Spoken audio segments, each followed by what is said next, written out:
മാങ്ങാട്ടിടം പഞ്ചായത്തിന്റെ സഹകരണത്തോടെ നിർമ്മിച്ച Gramadeepam yoga study centre and youth centre കെട്ടിടം പൊതുജനങ്ങൾക്ക് തുറന്നുകൊടുത്തു. നിയമസഭാ സ്പീക്കർ എൻ ഷംസീർ ഉദ്ഘാടനം ചെയ്തു.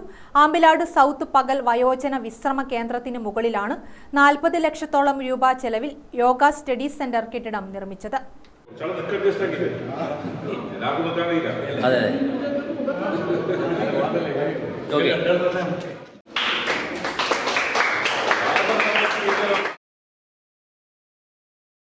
പഞ്ചായത്തിൽ വികസനം വേണമെങ്കിൽ നിങ്ങൾ ആദ്യമായിട്ട് ഭൂമിയാണ്.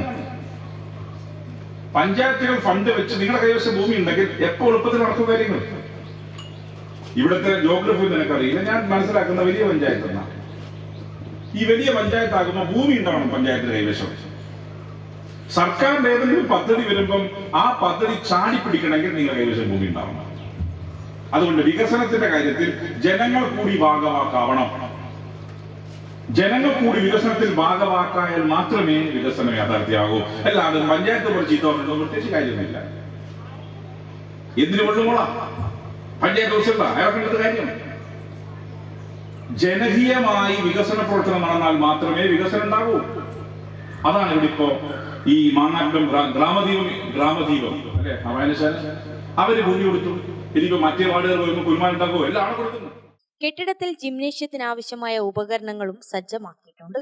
ചടങ്ങിൽ Mangattidam panchayat president P C Gangadharan അധ്യക്ഷനായി. വാർഡംഗങ്ങളായ വിജേഷ് മാറോളി, എം ഷീന, എൻ അജീഷ്ണ, മുൻ പഞ്ചായത്ത് പ്രസിഡന്റ് ടി ബാലൻ, പി പി രാജീവൻ, കല്ലിക്കണ്ടി വിനോദൻ, യോഗ പരിശീലക കെ സപ്ന, എം രഞ്ജിത്ത് തുടങ്ങിയവർ സംസാരിച്ചു.